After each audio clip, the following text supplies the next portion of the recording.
আমি মোসাম্মদ আঞ্জুমানারা, স্বামী মোহাম্মদ আব্দুস সামাদ, গ্রাম পূর্ব ফকিরপাড়া, উপজেলা হাতীবান্ধা, জেলা লালমনিরহাট।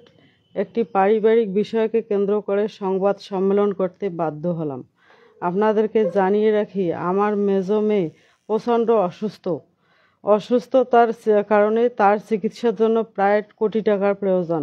টাকার প্রয়োজনে আমার স্বামী ইএসডিএফ নামক একটি সংস্থার কাছে 5% জমি বিক্রয় করে।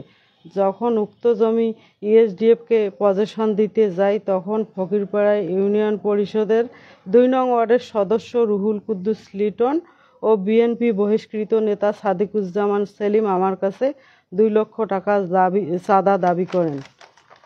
প্রিয় সাংবাদিক বন্ধুগণ, আমি উক্ত চাঁদা না দেয় সাদিকুজ্জামান সেলিমের ভাই আমার ভাড়াটিয়া সাইদুল ইসলাম ভাড়া লেনদেনকে কেন্দ্র করে আমার সাথে তর্কে জড়িয়ে পড়ে। গত 26 ডিসেম্বর রাতে ভাড়াকে কেন্দ্র করে উক্ত তর্ক বিতর্ক হয়।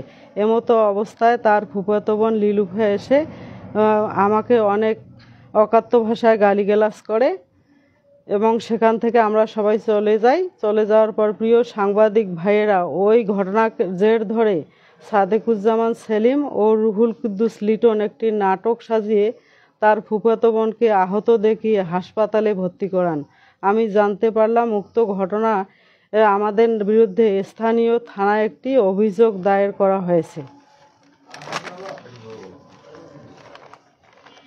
করেছেন এবং গণমাধ্যমে মিথ্যা তথ্য দিয়ে মন গড়া সংবাদ প্রকাশ করেছেন। প্রিয় সাংবাদিক ভাইয়েরা, আমার স্বামী একজন অবসরপ্রাপ্ত নির্বাচন কর্মকর্তা। আমার মেয়ে দীর্ঘদিন ধরে অসুস্থ। আমাদেরকে সামাজিকভাবে হেয় প্রতিপন্ন করার জন্য ইউপি সদস্য রুহুল কুদ্দুস লিটন ও বিএনপি বহিষ্কৃত নেতা সাদিকুজ্জামান সেলিম সহ একটি মহল ষড়যন্ত্র করছে। আপনাদের মাধ্যমে স্থানীয় প্রশাসনের কাছে প্রতিকার সহ পারিবারিক নিরাপত্তা চাচ্ছি। বিনীত নিবেদন, আঞ্জুমানারা। আসসালামু আলাইকুম। আচ্ছা, একটু আমরা প্রশ্ন করি, সেটা হলো যে আপনারা যে এনজিওর কাছে জমি বিক্রি করলেন, তাদের সঙ্গে আপনার এই যে সেই দিন কি ঘটেছিল রাত্রে, একটু বলেন তো। মানে যেই দিন রাত্রে ঘটনাটা আপনার বলছেন, সেই দিন হইলো, জমি তো অনেক 8 মাস 9 মাস আগে বিক্রি করছি। ওই জমিকে কেন্দ্র করে ওখানে অনেক ঘটনা হয়েছে। হওয়ার পরে ওই জমির কাজ মানে এনজিওরা কাজ শুরু করছে। এখন ওর ভাইকে আমি দোকান ভাড়া দিছি গত 26 ডিসেম্বর আর কি।